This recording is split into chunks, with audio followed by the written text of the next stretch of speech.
Mutton की कीमत बढ़ाओ। क्यों? एक छोटे से गांव शिवपुर में मंगल नाम का एक गरीब लेकिन ईमानदार युवक रहता था। मंगल के पिता पहले गांव में मजदूरी करते थे, लेकिन एक बीमारी के कारण उनका देहांत हो गया। अब घर में उसकी बूढ़ी माँ और छोटी बहन सीमा ही बची थीं। घर की हालत बहुत खराब थी। कई बार तो ऐसा होता था कि रात को खाना भी ठीक से नहीं मिलता था। बेटा मंगल, तू इतनी मेहनत करता है, फिर भी घर की हालत क्यों नहीं सुधर रही? माँ, एक दिन जरूर सब ठीक होगा। मैं हार नहीं मानूंगा। मंगल रोज सुबह शहर के बाजार जाता था और मजदूरी करता था। कभी बोरी उठाता, कभी सब्जियां ढोता, लेकिन मजदूरी से बहुत कम पैसे मिलते थे। एक दिन बाजार में काम करते समय उसकी नजर एक मटन की दुकान पर पड़ी।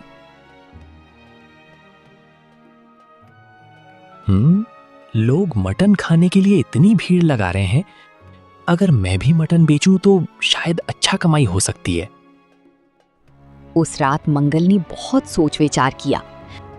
उसके पास ज्यादा पैसे नहीं थे, लेकिन उसने फैसला कर लिया। मैं एक छोटा सा ठेला लगाऊंगा और मटन बेचूंगा। अगले दिन मंगल ने अपनी छोटी बचत से एक पुराना ठेला खरीदा। फिर बाजार से थोड़ा सा मटन और मसाले ले आया। उसने अपने घर के सामने एक छोटा सा चूल्हा बनाया और मटन पकाना शुरू किया। धीरे धीरे मटन की खुशबू पूरे गांव में फैलने लगी। अरे, इतनी अच्छी खुशबू कहाँ से आ रही है? कुछ देर में कई लोग मंगल के ठेले के पास आ गए। मंगल, क्या बना रहा है? गर्मा गर्म देसी मटन, सिर्फ 100 रुपए प्लेट। लोगों को पहले विश्वास नहीं हुआ। इतना सस्ता? कहीं मटन खराब तो नहीं?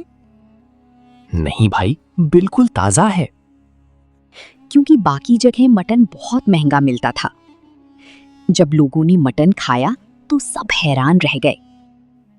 वाह, इतना स्वादिष्ट मटन तो हमने कहीं नहीं खाया। उस दिन से मंगल का ठेला पूरी गांव में मशहूर हो गया। हर शाम उसके ठेले के सामने लोगों की लंबी लाइन लगने लगी। लेकिन गांव का एक अमीर ढाबा मालिक भानु सिंह ये देखकर खुश नहीं था। अगर मंगल ऐसे ही सस्ता मटन बेचता रहा तो मेरा ढाबा बंद हो जाएगा। भानु सिंह ने मंगल को बुलाया। मंगल, मटन की कीमत बढ़ाओ। क्यों? क्योंकि तुम्हारी वजह से मेरा नुकसान हो रहा है। मैं गरीब लोगों के लिए मटन बेचता हूं, कीमत नहीं बढ़ाऊंगा। ये सुनकर भानु सिंह बहुत गुस्सा हो गया। उसने गांव में अफवाह फैलानी शुरू कर दी कि मंगल का मटन खराब है। कुछ दिनों तक लोगों की भीड़ कम हो गई। मैं तो हमेशा ताजा मटन बेचता हूं, फिर लोग क्यों नहीं आ रहे? तभी गांव की बुजुर्ग हरिराम काका वहां आए। मंगल बेटा, सच कभी छुप नहीं सकता। हरिराम काका ने सबके सामने मंगल का मटन खाया। ये मटन बिल्कुल अच्छा है, किसी की बातों में मत आओ। अब गांव वालों को सच्चाई पता चल गई। वे फिर से मंगल के ठेले पर आने लगे। अब तो पहले से भी ज्यादा भीड़ लगने लगी। मंगल भाई, 2 प्लेट 100 रुपए वाला मटन देना। मंगल की मेहनत रंग लाने लगी। कुछ महीनों में उसने अच्छा पैसा बचा लिया। अब उसका ठेला पूरे इलाके में मशहूर हो गया।